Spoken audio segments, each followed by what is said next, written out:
in the Sassin School, business management. I said, I want someone, I want the X capital character. I want X. If anyone see billions, you see, I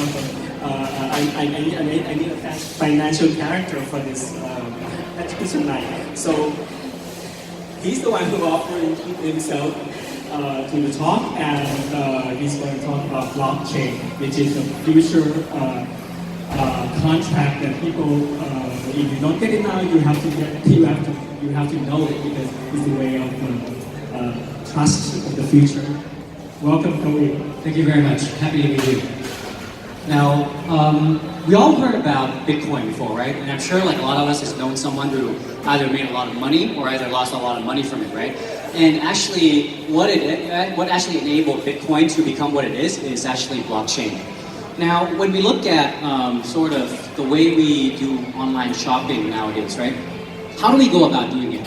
We would go up to a website, we might go to Lazada, we might go to eBay, and then we'll find something we want to buy online, right? And then after you pick out what you want to buy, you'll make a payment by an online platform, by an online medium, right? It could be an SCB application, could be an online transaction, or some form of the way. But we've grown very reliant on what we call platform, right? And essentially what platform has enabled us to sort of become is, it's put the buyer with the seller. It's put the payer with the receiver. But it's making us able to do direct business with the people we want to do with, right? It's not like you find someone online that you want to buy something with, and then you buy from them. You buy through the platform. Now, the problem with this is all this data and centralization of it, right, goes to one place. When you're doing a transaction through the bank keeps information, it's with their server. And hackers love this, right? Centralization for hackers, me like it, right? I'm having a great time.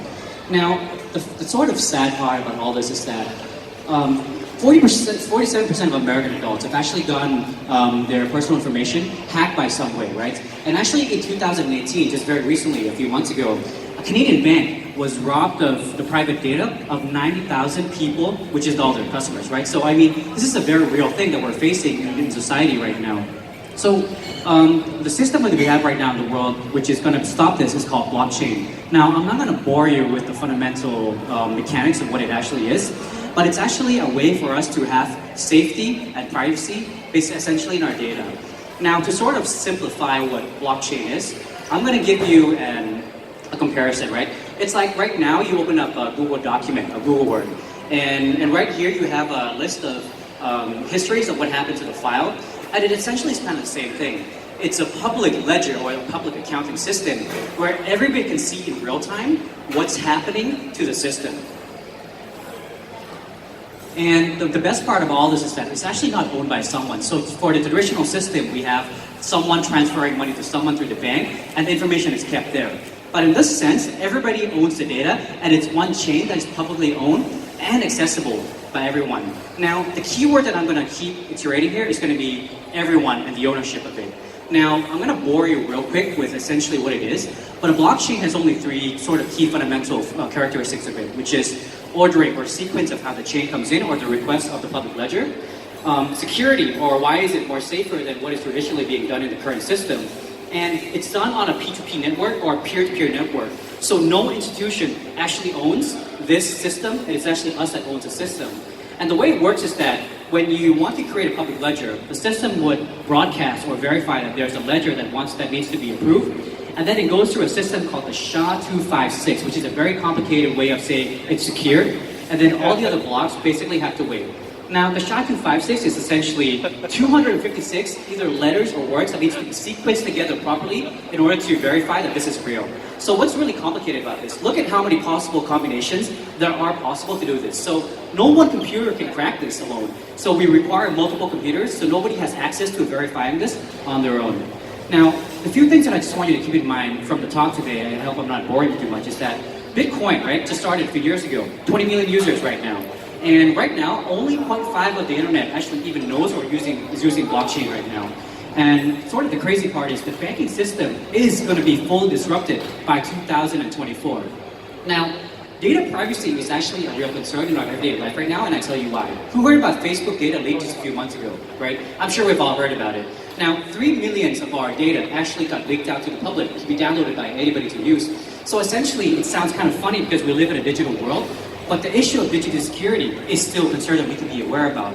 But really, there's a whole world of upside that can come from this, because I believe, if I tell you right now, that we are going to move forward in our life from today on, being more reliant on technology, right? So it's not like we're going to stop using our phone, we're not going to stop using our computer. But our reliance on it is essentially making us more vulnerable to digital security. And it's something we need to be concerned about. And you know, today, blockchain might be something that this dude and this dude right here knows about, right? And maybe a typical guy over here doesn't know what it's all about. But I guarantee you that within 10 years, this is something that's going to be taught in first grade, and it's something that everybody needs to know about. It's like how the internet existed 20 years ago, and we all didn't know about it then. But now it's hard even to think about how we can live without it. And think about how government can use this, right? What if the public blockchain system can help government issue specifications for purchasing, transactions, or how government spends their money? Imagine how much more of economic development we can have if the government were to use this public open ledger system. What about our medical records, right? What if our medical records can be actually our data?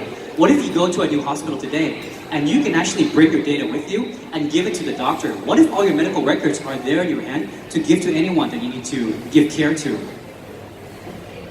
And what about other use of things like digital currency, right? And I know everybody talk about the Bitcoin, but really the whole dream of Bitcoin is the fact that maybe today I go to Indonesia, right? And I don't exchange my money.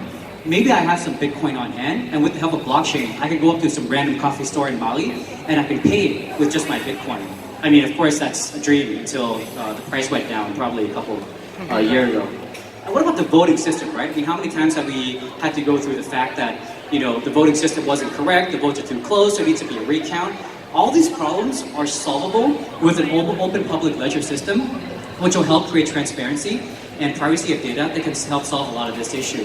Now, I talk very fast, and I know a lot of you are probably kind of really confused about what's going on, but I'm just giving you a glimpse of what blockchain can really do, right? And it can help you actually fix the issue with the asset management. What about microfinancing? So the possibilities are all there in the future. But essentially what this is we're gonna try to use blockchain as a foothold to create data security and privacy for us all in the future. Thank you very much.